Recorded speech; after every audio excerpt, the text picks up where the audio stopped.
کچھ عرصہ professor M G کے مینن نے اسپیس ریسرچ کا کام سنبھالا. بالآخر پروفیسر ستیش دھون کو Indian space research organisation ISRO کی ذمہ داری سونپ دی گئی. تھمبا کا پورا کمپلیکس ایک بڑے پیمانے پر اسپیس سینٹر بنا دیا گیا اور وکرم سارا بھائی اسپیس سینٹر VSSC کا نام دیا گیا.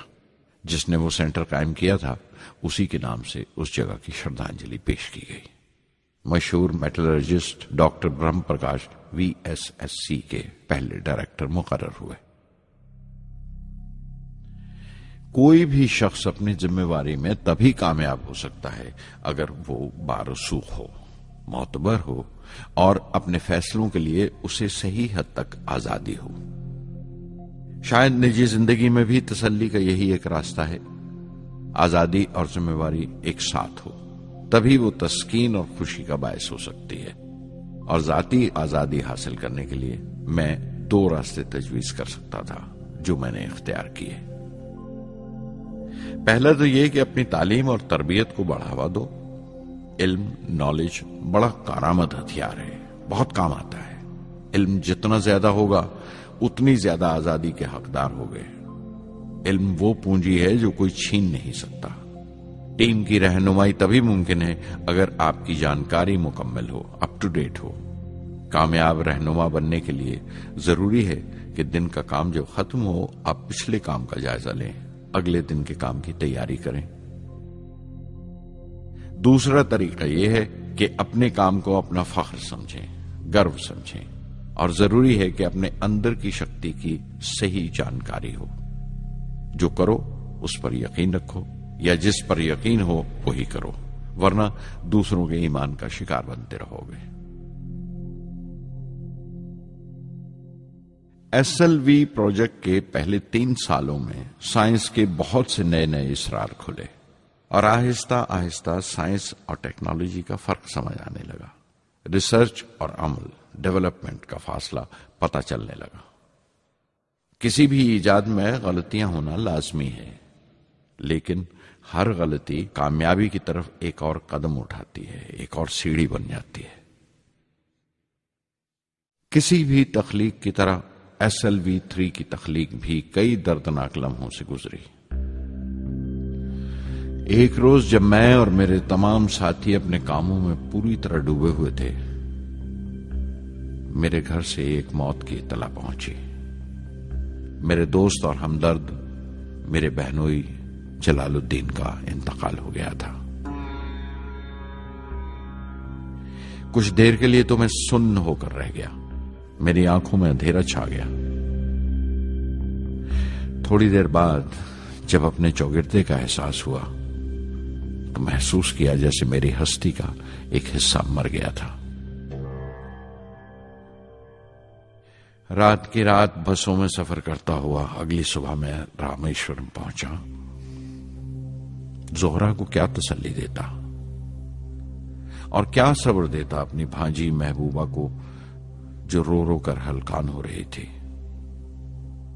میری آنکھوں کے سوتے پہلے ہی سوکھ چکے تھے. تھمبا لوٹ کر بہت دنوں تک سارا کام کاج، ساری مصروفیت بے معنی لگنے لگی. بہت دنوں تک بہت ملال لگا، سب بے معنی لگتا تھا. پروفیسر دھون دیر دیر تک حوصلہ دیتے تھے. کہتے SLV پر جیسے جیسے کام آگے بڑھے گا مجھے صبر محسوس ہوگا اور یہ مایوسی کم ہوتے ہوتے گزر جائے گی. 1976 میں میرے ابا زین العابدین 102 سال کی عمر میں وہیں رامیشورم میں انتقال فرما گئے. 15 پودے پوتیاں چھوڑ کر گئے تھے پیچھے اور ایک پڑ پوتا. دنیاوی طور پر وہ صرف ایک اور بزرگ کی موت تھی.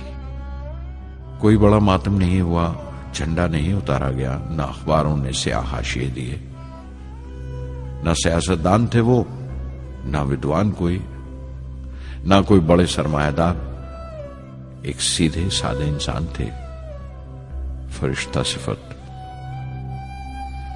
اور ہر اس بات کی وجہ تھے جو دانائی اور پارسائی کی راہ دکھاتی ہے.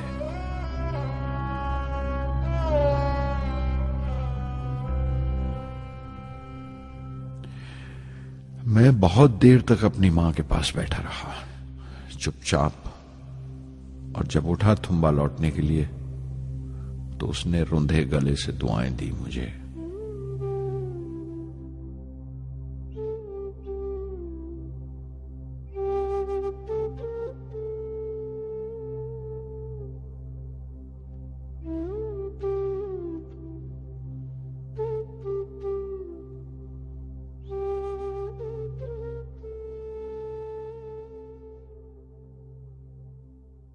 SLV-3 اپوجی راکٹ جو فرانس سے اڑائی جانے والی تھی اچانک کچھ مشکلوں کا شکار ہو گئی۔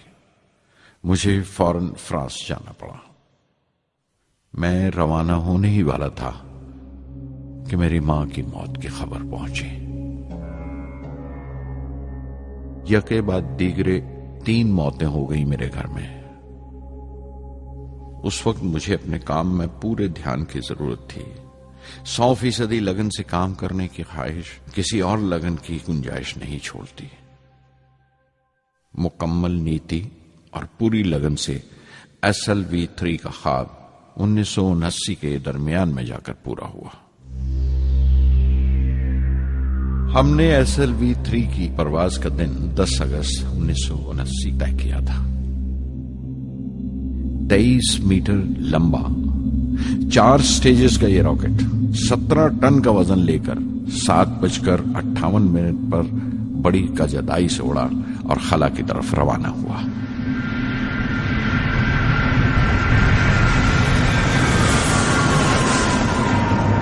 پہلی سٹیج ہر طرح سے پختہ نکلی اور بڑے آرام سے راکٹ دوسری سٹیج میں داخل ہو گیا۔ ہم سب دم بخود رہ گئے، سانس روکے بیٹھے تھے۔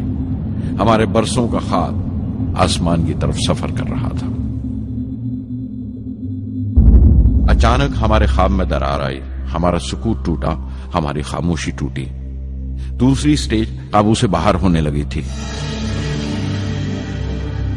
317 سیکنڈ کے بعد پرواز ٹوٹ گئی۔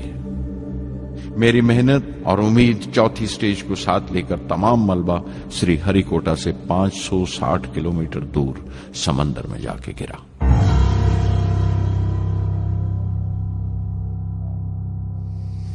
اس حادثے سے ہم سب کو سخت صدمہ پہنچا۔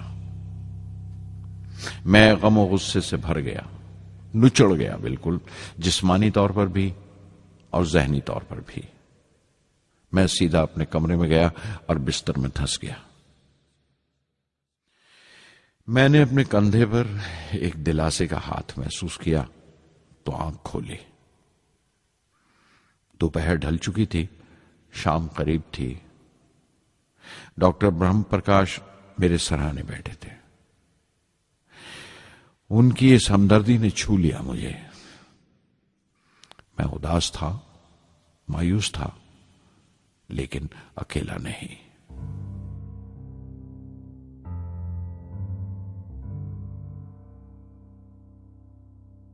ہر شخص تکنیکی جمع تفریق اور بحث مباحثے کے بعد مطمئن ہو چکا تھا، سنتشٹ ہو چکا تھا، لیکن مجھے اطمینان نہ آیا اور مسلسل بے چین رہا۔ میں بے ساختہ کھڑا ہو گیا اور اعتراف کیا پروفیسر دھون کے سامنے، سر، میرے ساتھیوں کو ناکامیابی کی وجہ دریافت ہو جانے سے اطمینان ہو گیا، لیکن میں اسے کافی نہیں سمجھتا۔ اس مشن کے ڈائریکٹر کی حیثیت سے اس غلطی کو بھی میں اپنی ذمہ داری سمجھتا ہوں۔ SLV-3 کی ناکامیابی کی ذمہ داری میری ہے۔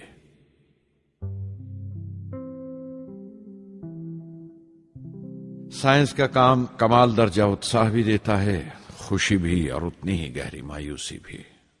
اس طرح کے واقعات سوچ سوچ کر میں دل کو ڈھارس دیتا رہا۔